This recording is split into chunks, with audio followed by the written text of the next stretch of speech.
Hello, हम नूतन कर्ण अपन पूरा मिथिलावासी के गोर लगै छी और जते सखी बहिन पा छथिन सबके गोर लगै छी आ धन्यवाद करै छी जे हमर अहाँ सब गीत सुन के लाइक शेयर करै छी।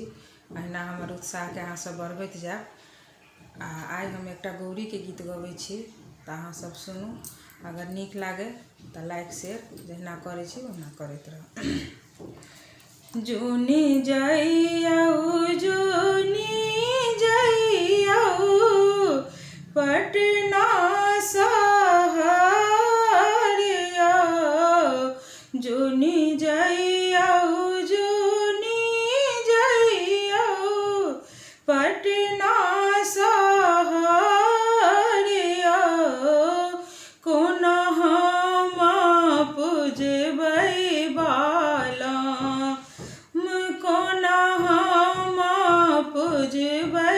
बालम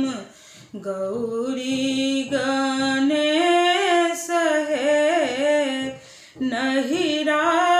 में छौक गधानी माय बाप बहिन गे नहिरा में छौक गधानी माय बाप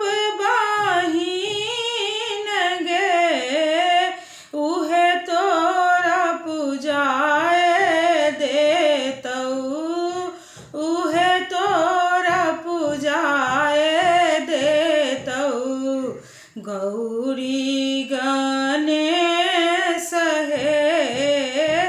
उहे तोरा पूजाए देतौ गौरी गणेश हे जुनी जइयौ बम्बई शहर के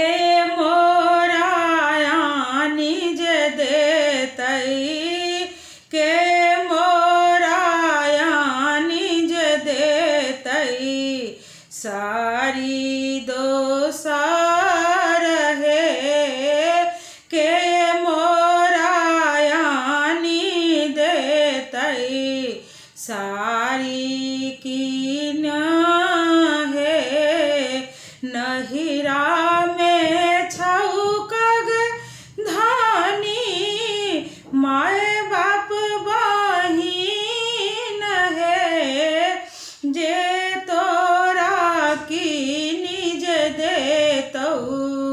सारी पटोर है से तोरा कीनी देतौ सारी पटोर है जुनी जइयौ कलकत्ता शहर है के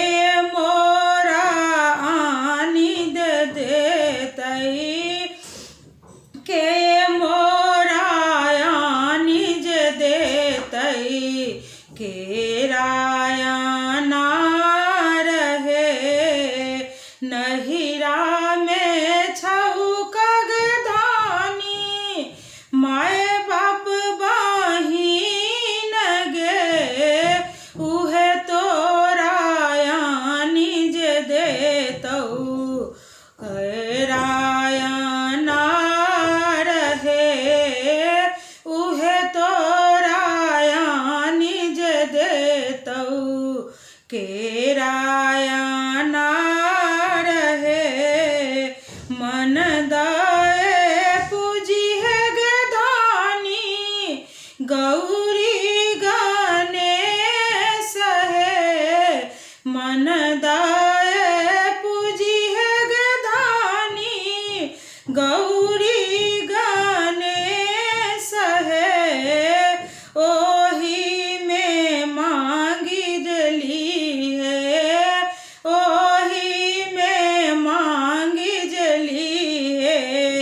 अखंड सोहाग गे ओही में मांगी जली है।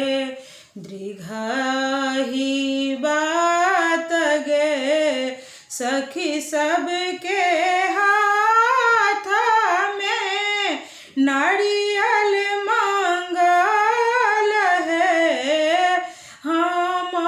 जे मंगबै प्रिय हम